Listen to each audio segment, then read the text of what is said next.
you join me back at the cutting mat where I've already applied a wash to the Mig-17's upper surface. We've finished the metallic paint job in the last part of the video. So we're just going to add a wash, so I'm going to be using a clay-based weathering wash, dark dirt from Flory Models. So this is water-based with clay in suspension. So if we make any mistakes, or if you're not too confident with the overall finish, you don't like it, you can simply wash it off with tap water. Nothing magic in its application, so we just poured some into a little dish there and applied it with a brush. So we just painted it over the model's surface, and we're just going to leave that and allow that to dry naturally, probably for about 20 minutes, half an hour, before we come back and remove it. So join me at the cutting mat in a few more minutes and we'll see what the final results are like. Okay, so you join me at the stage where the Flory wash that we applied is now dry. And to remove this, we're literally just going to use a piece of kitchen roll and we're just going to rub away at the surface. As you can see, the wash comes away quite easily, hence why we use a gloss finish, and it leaves a nice look to the surface of the model.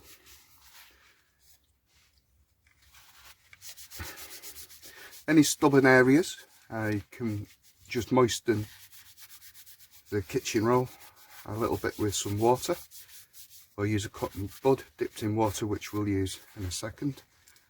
But as you can see, it's just coming off that gloss finish quite nicely, quite easily,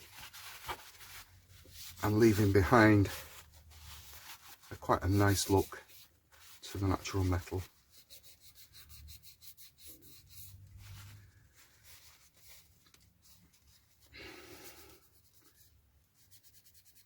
There's a little bit of a stubborn area there, around there, and we'll just remove it from this wing.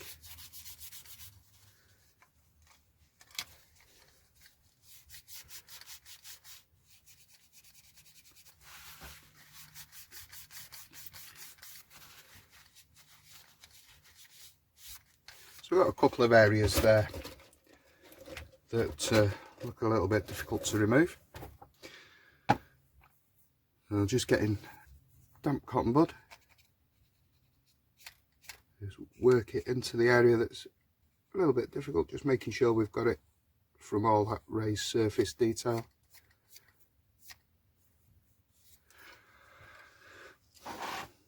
And again, just round these areas into the wing root wheel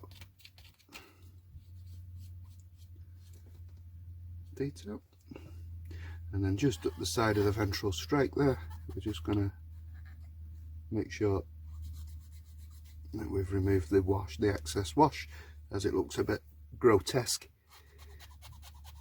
if it gets in the panel line.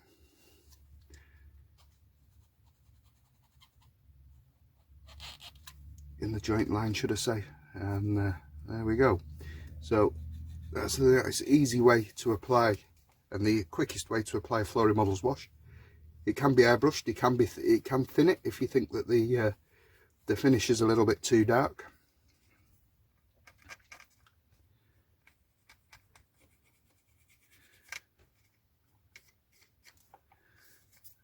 Okay, so we've just got the tail planes to do.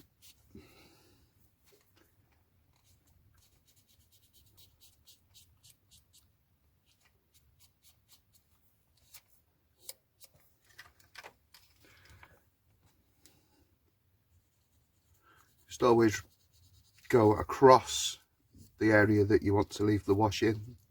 You know, for example, we're going front to back across the panel lines. If we went along the panel lines, then we run the risk of removing it from the panel line itself. So there's the overall effect. So we just have a quick check now to make sure we've got no errant wash anywhere else, because we're going to seal this now with a gloss coat. The reason for that is, as you've just seen, the wash is water based, and we're going to be applying some decals, which means that we need to get the model wet. And the last thing that we want to do is dissolve the wash that we've just put on.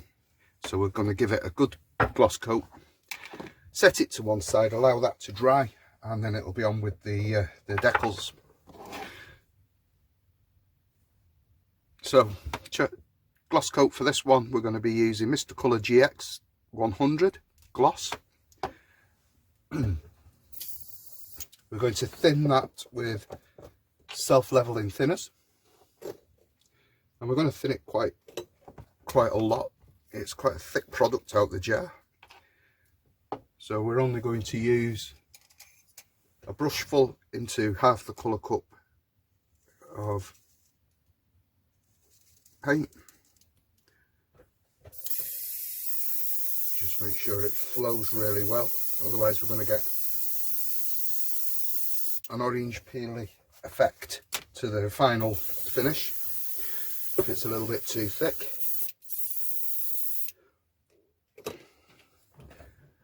There we go.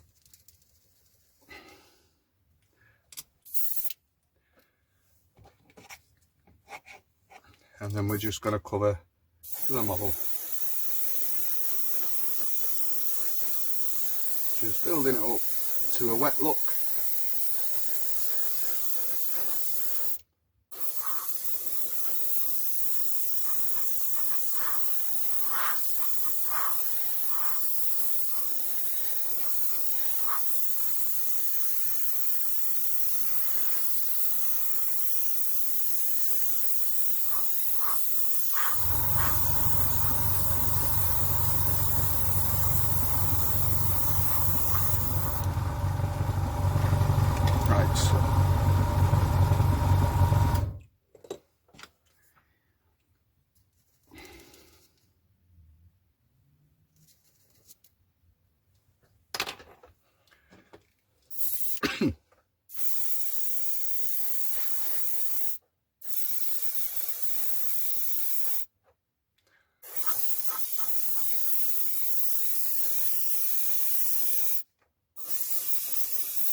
So it's just removing a little bit of wash that has become stuck in, so I'll just cover that.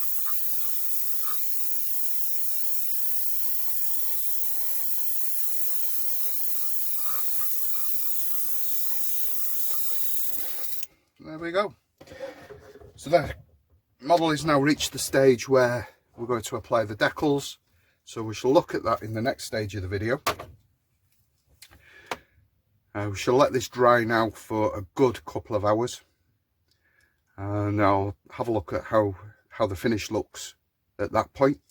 It may be then, if there's any rough areas that need to be taken care of, then I'll just give that a quick polish with some micromesh. So we've jumped ahead quite a bit now in the instruction books while we're just waiting for things to dry, and we're going to look at construction of the drop tanks.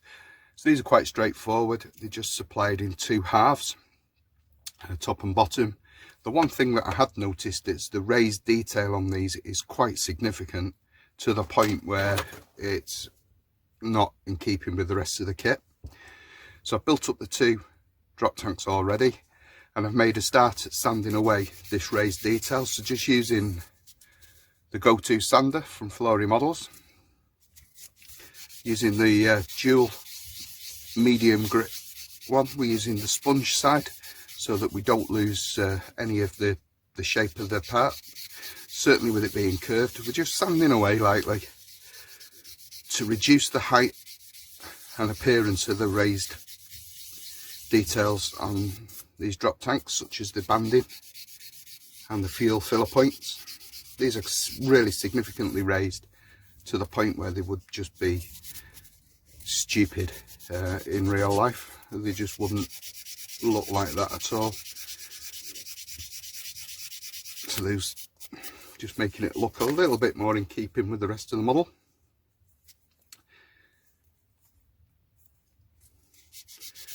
So we're just going to knock these down a little bit more because they're still too pronounced.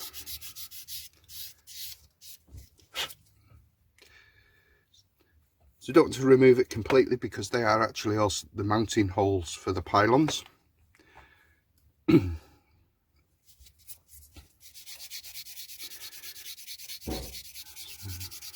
do the same with the second.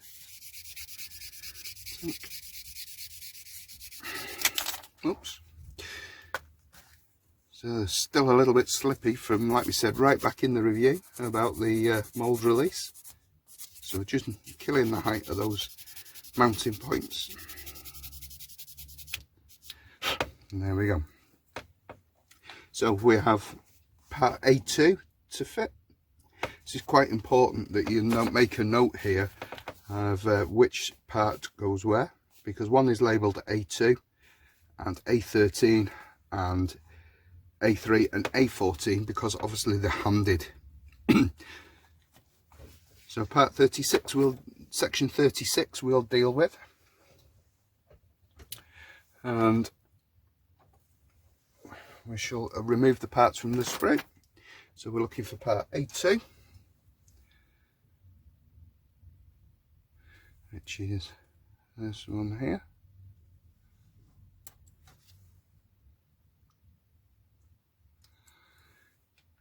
A2 and A13, which is the pylon.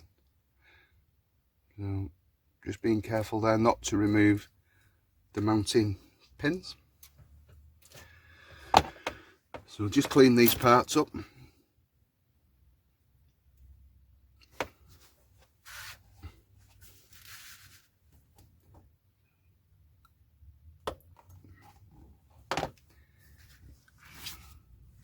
And this is mounted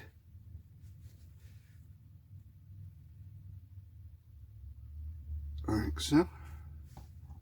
So we'll just use some Tamiya quick setting extra thin.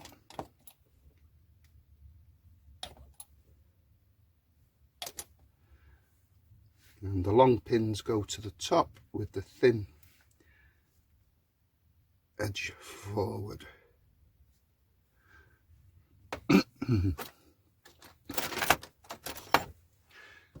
Just suffering with a little bit of a cold today, so apologise if I start coughing and spluttering.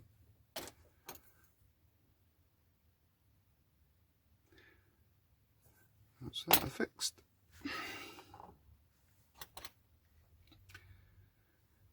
So we just need to remove the sprue attachment points from the parts. They're quite significant for such a small part, so being careful not to damage it in any way. I'll use my nail as a backstop, I think. And there we go. So this goes with the mounting pins facing forwards.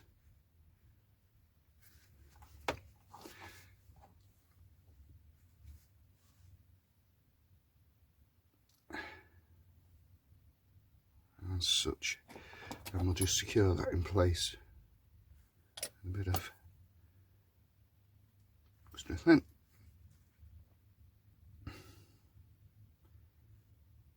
So we've got one mounting pin forward, one mounting pin aft, and the pylon. So we're just confirming that that does match. So we've got the long pins to the top with the thin edge forward. We've got this pin to the rear, this pin forward. So that's a match. So we'll just set that as to one side. And we'll do the other side. So we want A14 and A3 this time.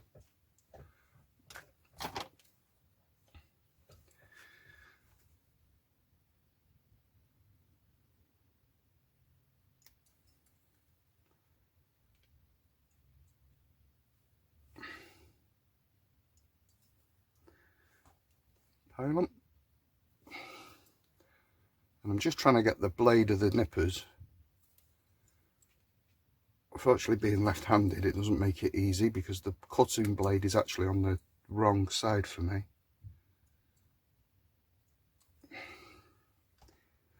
There we go. And again, we're going to clean these parts up.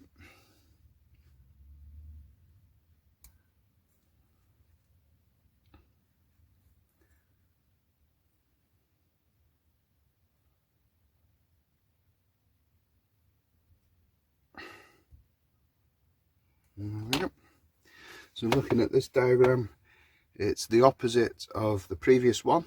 So the one nearest to you is forward.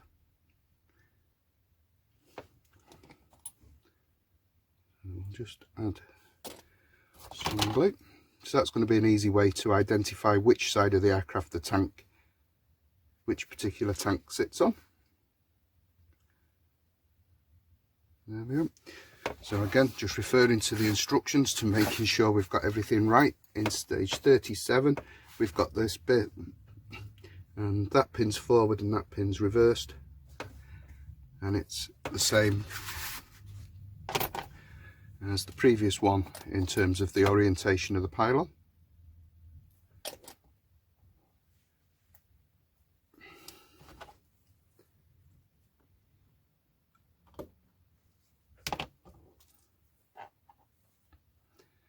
So thin end forward,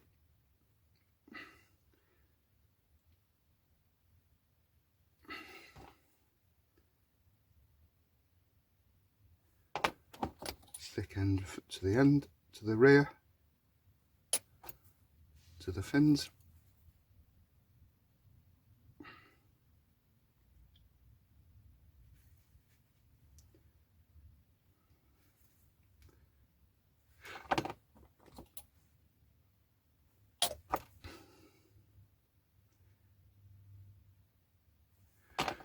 And there we have the two drop tanks assembled,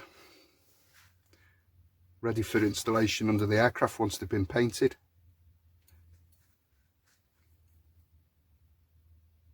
So there's quite a few other little bits and pieces to do around the airframe whilst we wait for things to dry, so we shall look at those in the instructions, and join me in a few minutes back at the cutting mat. So whilst we're waiting for the drop tanks to dry, we shall look at the undercarriage. So Airfix have supplied us with weighted wheels. They're quite a nice level of detail. So there's a couple of ways to paint wheels, so we'll remove these quickly from the sprue. And they're the main gear ones. And the nose gear. Now unfortunately the nose gear leg is moulded integral with the landing gear strut.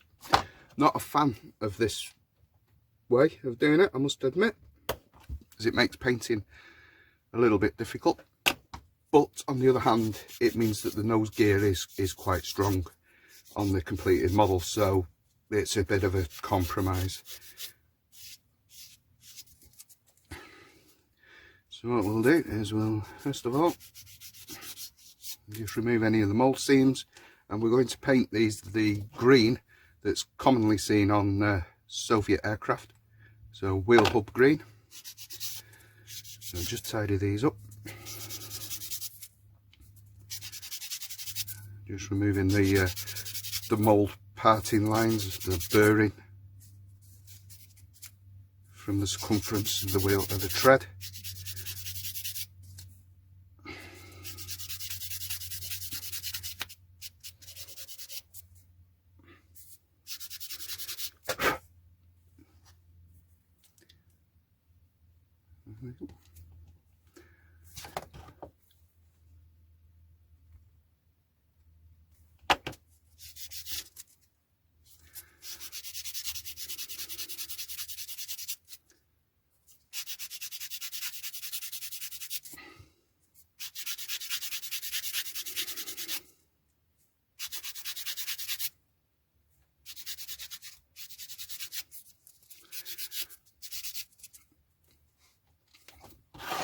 Okay, so they're ready for a quick blast of primer. To the small size of the parts, it's going to be difficult handling these for painting. So what I'm going to do is just very, very carefully drill a very small hole just in the centre of each wheel without going through. So this won't affect the fit of the parts in any way. It's just being careful not to go right the way through the hub. And what this will do is allow me to push a cocktail stick into each of the centres of the wheels, just as to act as a handle, like so. And then just to make things easier while we're painting, we got an old sponge block. This came out of a washing machine packaging, just to hold those. And for the nose gear, we can use a Tamiya paint clip and just grasp the very end.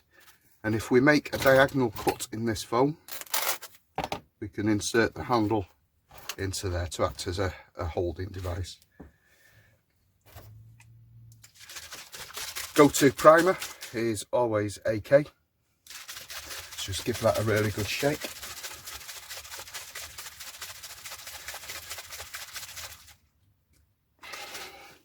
So whilst we've got the primer out, I think we'll also have a little go at these drop tanks just to make sure that my seam work was good, because at the end of the day these are going to be in a metallic shade as well, so it'll not do any harm.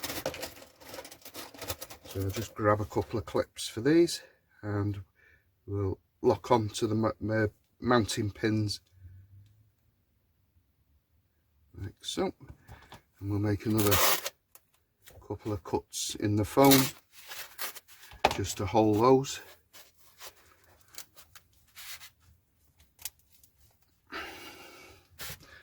I'll go back to shaking the primer.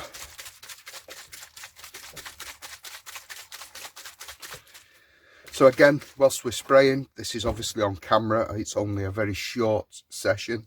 Please wear a respirator mask, ventilate your room, and preferably use a spray booth with extractor fan.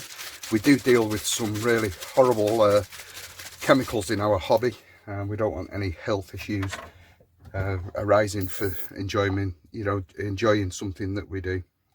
A hobby that kills you is not really a good hobby. So just checking the airbrush there.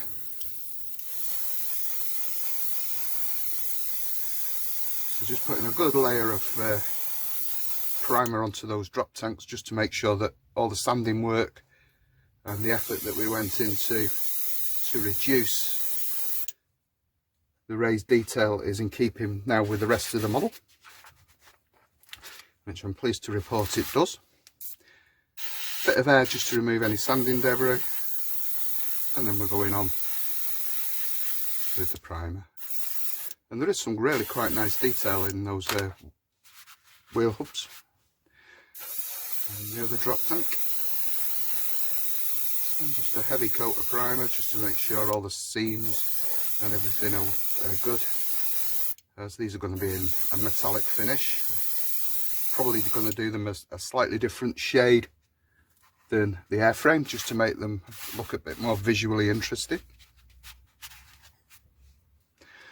And then this one part, nose gear leg, which, like I said, not really a great fan of this approach to moulding, but it does make for a sturdy unit at the end. Up the drop tanks and cleaned up the wheels in the previous section. We've now given those a coat of primer microfiller from AK Interactive. This really does need a good shake. As you can see, it separates out quite a lot in the bottle. It's going to have problems drying and things like that if you don't agitate it really well. So we've given a coat of primer to the drop tanks. They look acceptable, so we'll move those out the way now and we'll concentrate on the wheel hubs. So we're going old school and we're using enamel X628 from Extra Colour. This is going to be thinned with lacquer thinners, and we're going to add some Rustins dryers to the mix, just a couple of drops from a pipette, as these paints are notoriously take a while to dry. So we're just going to shake these up, give it a good stir, using Tamiya paint stirrer.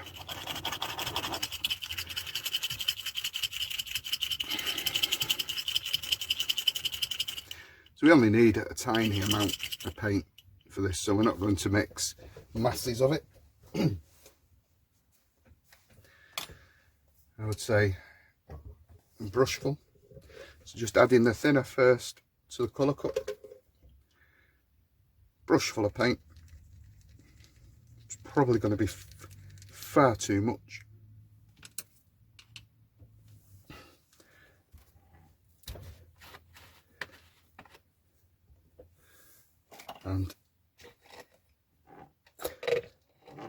literally 1, 2, 3 drops of that Rustins dryers.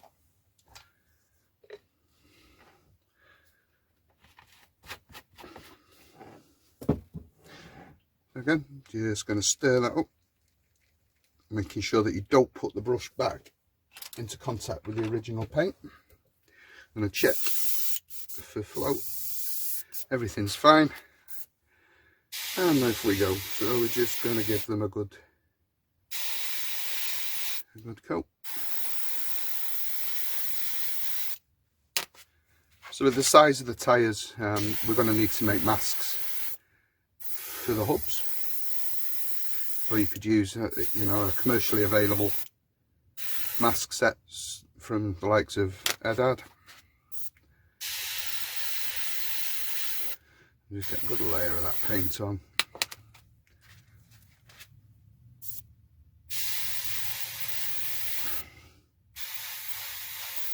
Hub detail's reasonable, even on the small nose gear. It'll look okay with a wash applied, and maybe on the main hubs a little bit of dry brushing in a lighter shade or grey, just to bring out the detail. So we'll set those to one side to dry. I'll show you how to make the masks using a punch, and we shall apply the tyre black in the next section. So thanks for following. Until next time, take care.